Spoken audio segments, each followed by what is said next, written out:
کبھی شمالی علاقہ جات گئے آپ تو وہاں جب دریا جہاں پہاڑوں سے نکلتے ہیں تو وہ جیسے دریا آگے بڑھ رہا ہوتا ہے تو نالا ہوتا ہے، پھر وہ پھیلتا چلا جاتا ہے، مختلف پہاڑوں سے وہ خراج لے رہا ہوتا ہے، آگے جا کے وہ بانٹنا شروع کر دیتا ہے، تقسیم کرنا شروع کر دیتا ہے، تقسیم کرتے کرتے کرتے کرتے ایک وقت ایسا بھی آ جاتا ہے کہ دریا خود بھی خشک ہو جاتا ہے، لیکن چونکہ دریا میں سخاوت ہے تو وہ بانٹنا نہیں روکتا۔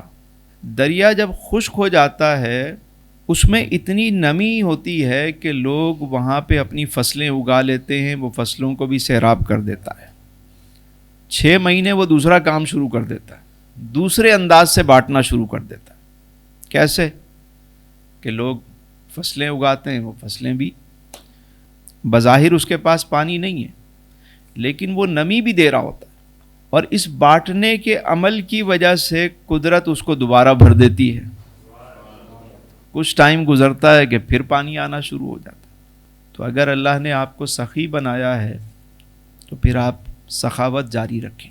مہمان آ گیا جو حاضر ہے، زیادہ ہے زیادہ اچھا کھلا دیں، کم ہے نہیں ہے تو آپ پانی ہی پلا دیں محبت سے، یہ تو آپ کر سکتے ہیں۔ نہیں ہے تو مسکراہٹ کی سخاوت، خیرات دے دیں اس کو۔ کوئی بھی چیز دینا نہ بھولیں اگر سخی اللہ نے بنایا۔ اسی طرح اگر آپ سچے ہیں تو زندگی میں ہمیشہ سچ بولتے چلے جائیں۔ ہم کیا کرتے ہیں، کبھی سچ بول رہے ہوتے ہیں اور کبھی یار یہاں تھوڑا سا موقع لگ رہا ہے، یہاں ذرا جھوٹ بول لو، ذرا اس کو بھی خوش کر لیں اور اس کو بھی خوش کر لیں۔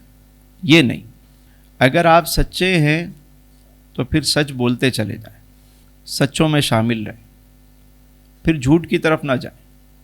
سچ بولنے والا اگر وہ زبان پہ سچ ہی رکھے، کبھی جھوٹ نہ بولے، تو اللہ تعالیٰ اس کی زبان پر سچ کو جاری فرما دیتا ہے۔ ہاتھ اٹھائے گا، جو دعا کرے گا وہ مستجاب ہوگی اگر وہ جھوٹ نہیں بولتا۔ ہم غلطی کیا کرتے ہیں، ہم دونوں طرف چل رہے ہوتے ہیں، وکٹ کی دونوں طرف کھیل رہے ہوتے ہیں۔ ہم نیک بننا نہیں چاہتے، اصل میں ہم نیک دکھنا چاہتے ہیں، لوگ اچھا کہیں۔ اگر نیک بننا چاہیں تو ہمیشہ پھر نیک ہی بن کے رہیں، جو کام کریں وہ کرتے چلے جائیں۔ اچھی سنگت میں بیٹھتے ہیں تو ساری زندگی اچھی سنگت میں رہیں۔ حلال کھاتے ہیں تو پھر حلال کی طرف ہی رہیں، پھر حرام کی طرف نہ جائیں۔ کبھی کبھی ایسا ہوتا ہے کہ انسان سوچ رہا ہوتا ہے کہ یار ادھر بھی ہاتھ مار لوں، ادھر بھی ہاتھ مار لوں، بچوں کا کیا بنے گا، اگر یہ نہ کیا تو کیا ہوگا۔ کبھی کبھی آفر آ رہی ہوتی ہے، بندہ بولتا ہے یار اویل کر لو، بعد میں توبہ کر لیں گے۔ لیکن جن بچوں کو آپ وہ کھلاتے ہیں، وہ لقمہ جب ان کے اندر جاتا ہے تو پھر جو خرابیاں پیدا وہاں ہوتی ہیں اس کا کون ذمہ دار ہے؟ صدقے مقال اور رزق حلال یہ کرتے چلے جائیں، اس میں ملاوٹ نہ کریں۔ وہ شعر ہے نا، دو رنگی چھوڑ دے یک رنگ ہو جا، یا سراسر موم ہو یا پھر سنگ ہو جا۔